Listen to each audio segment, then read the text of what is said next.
Hello everyone, today I will explain about the pi. मैं आज आपको पाई के बारे में कम्प्लीटली नॉलेज देने वाला हूँ और मैं इसमें बहुत सारी चीज़ें बताऊँगा। सबसे पहले मैं ये बताऊँगा व्हाट इज़ द पाई। उसके बाद मैं बताऊँगा आपको वाई, क्यों पाई, क्यों है, कैसे है, कब है, कहाँ है, यूज क्या है इसका, हिस्ट्री क्या है, स्ट्रेंज फैक्ट क्या है और इसके फॉर्मूले क्या होते हैं। तो मैं आज आपको पाई के बारे में कंप्लीट नॉलेज देने वाला हूँ कि पाई होती क्या है, इसका यूज क्या है, ये क्यों आई, इसको क्यों लाया गया, इस सब का रीज़न क्या है। मैं एक एक करके सारे फैक्ट आपको बताऊँगा और मैं आपको आज ये भी बता दूँ अदर चैनल्स आपको पहले इंट्रोडक्शन वगैरह वगैरह की फालतू चीज़ें बताते हैं, लेकिन IKD सर मैथमेटिक्स और फिजिक्स चैनल पर आपको केवल नॉलेज से जुड़ी हुई चीज़ें मिलेंगी। मैथमेटिक्स और फिजिक्स से जितने भी डाउटफुल वर्ड क्वेश्चंस हैं, जितने भी डाउटफुल क्वेश्चंस हैं, वो सभी क्वेश्चंस के आंसर आपको IKD सर यूट्यूब चैनल पर मिल जाएंगे। तो ये चैनल आपके मैथमेटिक्स और फिजिक्स के डाउटफुल क्वेश्चनों को सॉल्व करने के लिए स्पेशल बनाया गया है। यहाँ आपको एक से एक नई चीज़, एक से एक नया फैक्ट मैथमेटिक्स और फिजिक्स का आपको मिल जाएगा। तो मैं आज आपको बता देता हूँ सबसे पहले कि पाई होती क्या है, पाई का जन्म कहाँ से हुआ, कैसे हमारे दिमाग में एक विचार आया, what is the pi.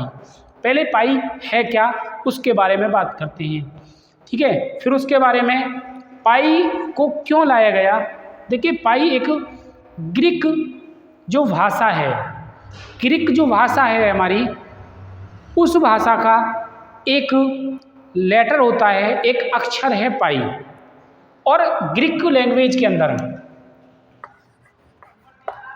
Greek जो भाषा है, जो लैंग्वेज है, उसमें ये 16वें नंबर का अक्षर है, 16वें नंबर का अक्षर। और हम अगर इंग्लिश में बात करें, इंग्लिश में भी ये 16वें नंबर का अक्षर है जो कि पी है। ग्रीक भाषा में 16वें नंबर का अक्षर होता है पाई, और इंग्लिश में भी 16वें नंबर का अक्षर जो है वो पी है। क्लियर। अब पाई होता क्या है, कहाँ से आया है, व्हाट इज़ द पाई। तो पाई की पहले अगर हम डेफिनेशन देखें, पाई इज़ द रेशो। पाई एक रेशो है। पाई क्या है, पॉइंट नंबर 1। पॉइंट नंबर 2, जो पाई है वो एक क्या है, रेशो है, एक अनुपात है। क्या है, एक अनुपात है हमारे पास। पाई जो है एक अनुपात है। किसका अनुपात है, पाई जो हमारे पास अनुपात है वो हमारे पास सरकमफ्रेंस अपॉन डायमीटर, किसी भी वृत्त की परिधि और उसके व्यास, परिधि और व्यास का दोनों का जो अनुपात होगा वो कहलाएगा क्या, इज इक्वल टू पाई के इक्वल कहलाएगा। परिधि अपॉन व्यास इज इक्वल टू पाई होता है। क्लियर, यहाँ तक समझ में आ गया होगा क्यों होता है। अब मैं ये बताने वाला हूँ।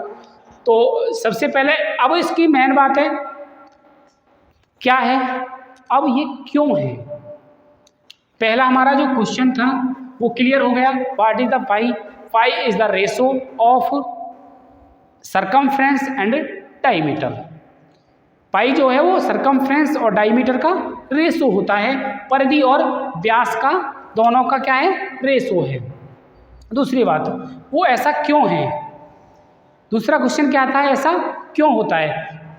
क्वेश्चन नंबर जो 2 है, पॉइंट नंबर 3 इसमें क्यों के लिए आएगा और उसमें हम ये बताएंगे क्यों है। देखो, हमारे पास जो परिधि है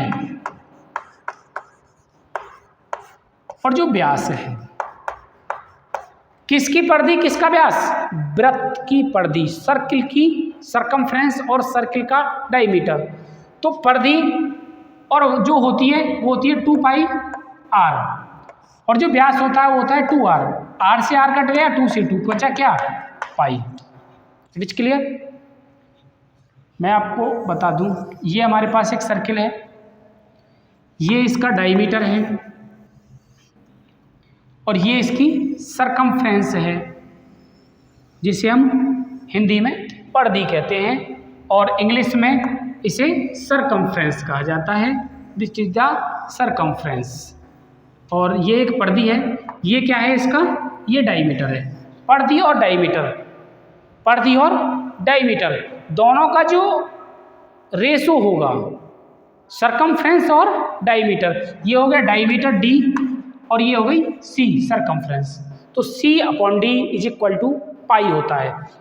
अब देखें हम इसे कैसे समझ पाएंगे कि ये हाउ कैसे होता है। अगर आप कोई एक क्या लें, 22 मीटर का या सेंटीमीटर का, 22 सेंटीमीटर का हमने एक धागा लिया, क्लियर। अब इस धागे को एक सर्किल बना दिया, ये हमने जो C इक्वल टू है वो 22 ली और हमने एक सर्किल इस तरह से उसका बना दिया। अब उसका अगर आप डायमीटर मेजर करोगे, ये डायमीटर, तो ये हमारा 7 ही बैठेगा, क्योंकि जो पाई की वैल्यू है वो 22/7 अप्रॉक्सीमेटली होती है। क्लियर, यहाँ समझ में आ गया। कब है ये 3500 ईस्वा पूर्व पाई की खोज की थी। वेयर, कहाँ की थी, और ये पाई आया कहाँ से है। देखिए जो ग्रीक भाषा है, ग्रीक जो भाषा है, इसमें सबसे क्वेश्चन नंबर 4 3500 ईसा पूर्व, 3500 ईसा पूर्व, और क्वेश्चन नंबर जो 5 होगा हमारा वो क्या है कि वेयर, ये आया कहाँ से है, पाई कहाँ से निकला है। मैंने बताया था जो हमारी ग्रीक भाषा के अल्फ़ाबेट्स हैं उनका एक लेटर होता है पाई, और वो 16वें नंबर का लेटर है। एक ये रीजन। दूसरा रीजन कि जो सरकमफ्रेंस है C अपॉन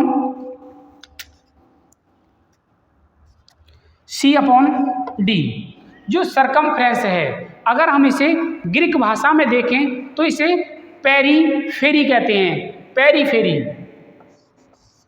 पेरीफेरी, ठीक।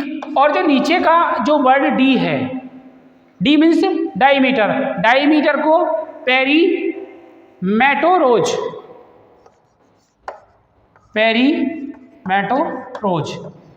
तो इन दोनों में देखें, जो पेरी है, इंग्लिश में अगर हम इसे लिखें तो इसका पहला अक्षर पाई आता है और इसका भी पहला अक्षर पाई आता है। तो इन दोनों का जो फर्स्ट लेटर है पेरीफेरी और पेरीमेटोरोज का, दोनों का जो पहला अक्षर है इन ग्रीक लैंग्वेज, ग्रीक भाषा के अंदर, वो हमारा पाई है। उसे पहले हम पाई से लिखते हैं। तो C अपॉन D को यहाँ सोचा होगा कि हम C अपॉन D को क्या कर दें, पाई ही कह दें, तो वहाँ से इसका जन्म हुआ है। इसको हम लेके कैसे आए। देखिए पुराने समय में हमारे पास बहुत सी चीज़ों के लिए साधन नहीं थे, तो मनुष्य ने सोचा कि हम जो वजन ढोते हैं इसके लिए गाड़ी का प्रयोग किया जाए। अब आपको पता है कि गाड़ी को लुढ़कना था, लुढ़कने के लिए उसके पहिए चाहिए। अगर हमें व्हील्स उसके बनाने हैं तो व्हील्स गोल बनाने हैं। अब व्हील्स बिगर मेजरमेंट के आप गोल व्हील्स नहीं बना सकते, तो उन्होंने तब ही सोचा कि अगर हम इतना बड़ा व्हील्स हमें बनाना है तो उसके लिए कितना डायमीटर की नीड होगी, क्योंकि जब वो व्हील्स बनाते थे तो व्हील्स गोल नहीं बनता था, कंप्लीटली गोल नहीं बनता था, थोड़ा माना वो टेढ़ा हो जाता था। तो उससे हमें पता चला जब ये टेढ़ा हो गया व्हील्स, तो कि इसके लिए एक मेजरमेंट चाहिए, एक नाप चाहिए जिससे हम इसे बना सकें। तो उन्होंने वहाँ से इसे नाप के बनाने की कोशिश की। पाई की खोज ही वहाँ से स्टार्ट हुई।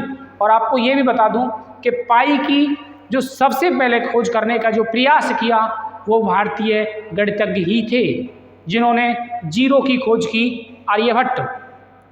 आर्यभट्ट ने शून्य की जो खोज की, उन्होंने सबसे पहले भारत के अंदर इस चीज़ की पाई की खोज की थी। उसके बाद और भी बहुत सारे साइंटिस्ट आए हैं, आप उन्हें पढ़ सकते हैं, लेकिन ये हमारे सबसे पहले साइंटिस्ट थे। दूसरा, अब आते हैं हम यूज कहाँ होता है।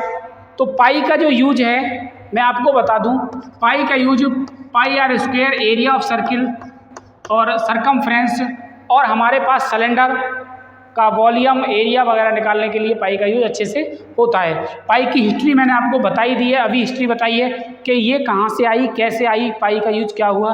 और आप ये सभी फॉर्मूले जो पाई के लिए यूज होते हैं, वो pi r square, 2 pi r, pi r square h, 2 pi r h, ये सभी फॉर्मूले मेंसुरेशन के अंदर, सिलेंडर है हमारे पास, स्पेयर है, और कॉन्स वगैरह हैं, पाई आर एल कॉन्स का वॉल्यूम वगैरह, ये 1/3 पाई आर स्क्वायर एच, ये सभी जगह यूज होता है। तो ये सारी डिटेल मैंने आज आपको पाई के बारे में बताई है। अब मैं आपको पाई के बारे में और भी बहुत कुछ बताऊंगा कि पाई पाई की जो खोज है, डिस्कवरी ऑफ पाई, किस किस साइंटिस्ट ने कब कब कैसे कैसे की, पाई हमारे जो जीवन में किस तरह से आया, क्या इसका वो था, ये सभी मैं नेक्स्ट वीडियो में आपको बताने वाला हूँ। तो थैंक यू फॉर वॉचिंग। देखिए मैं इस IKD सर यूट्यूब चैनल पर आपको एक से एक अच्छी वीडियो जो मैथमेटिक्स से रिलेटेड है मैं वो आपको बताता रहता हूँ, इसलिए आप चैनल को सब्सक्राइब कर लें ताकि आप किसी भी मैथमेटिक्स और फिज़िक्स की नॉलेज से वंचित ना रहें, ताकि आप अच्छे से मैथमेटिक्स और फिज़िक्स की नॉलेज ले सकें, क्योंकि आपके हित की चीज़ें हैं ये। देखिए हमको कुछ बनना है तो जीवन में हमें इन चीज़ों को समझना पड़ेगा, और हम सब कुछ सब पढ़ के चलेंगे। आज आप अगर इसे ऐसे ही हवाबाजी में पढ़ रहे हैं तो सुन लें, आने वाले जीवन में जो आज आप ज्ञान प्राप्त कर रहे हैं, उस ज्ञान को जब अब आपने जीवन में यूज करोगे तो उस समय पे आपको ये बातें याद आएंगी। उस समय पे सिर्फ आप अकेले खड़े होगे, इस ज्ञान को यूज करने के लिए आपका कोई साथी नहीं होगा। इसलिए आप इसे अच्छे से समझें और पढ़ते रहें। आपको अच्छे समझना है, एक एक चीज़ आपको अच्छी से पढ़ाई जाएगी IKD सर यूट्यूब चैनल पर। तो थैंक यू फॉर वॉचिंग। सभी चैनल को सब्सक्राइब कर लें। Thank you.